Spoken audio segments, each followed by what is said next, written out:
Hello everyone, আমি অনুষ্ঠিতি। আমার ব্লগে তোমাদের সবাইকে স্বাগত। এই ব্লগটা আমি স্টার্ট করছি সোমবারের সকাল থেকে। এখন ঘড়িতে বাজে 11:30টার মতো। এখন আমি যাচ্ছি পার্লারে ভুরু প্লাক করতে। ভুরুর অবস্থা খুব খারাপ, সেজন্য চললাম। আর এখনও রান্নাবান্নাও কিছু স্টার্ট হয়নি। মা বাপি গেল হাটে।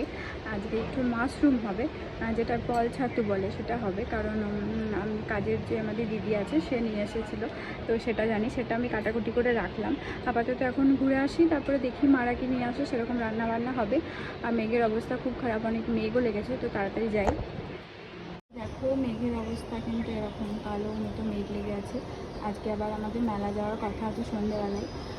কী করে যাবো জানি না, যদি বৃষ্টি পড়ে। তো আমি এখন এই পার্লারে চলে এসেছিলাম, আর পার্লারটা কিন্তু বন্ধ ছিল। তারপরে আন্টির নাম্বারটা ছিল, সেজন্য আমি ফোন করলাম। তো বললে আমি যাচ্ছি 5 মিনিটের মধ্যে। একটু দাঁড়িয়েছিলাম, তো তারপরে চলে এসেছিলো। আর সমানে বৃষ্টি পড়ে যাচ্ছিল। আজকে দুপুরে মেনুতে ছিল, আজকে মানে কালকেটা, পটল আলু মাছের ঝোল, মাছের ডিমের বড়া, কাঁকরোল ভাজা আর মাশরুমের তরকারি। রাত্রেবেলা আমি একটু বানিয়েছিলাম রুটি আর চিকেন।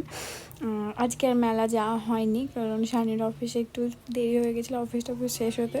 সেজন্য আমরা পরের দিন যাবো এখন ঠিক করেছি। এখন আদৌ যাওয়া হবে কিনা জানি না। তো চলো, দেখা হবে পরে কোনো ব্লগে। টাটা।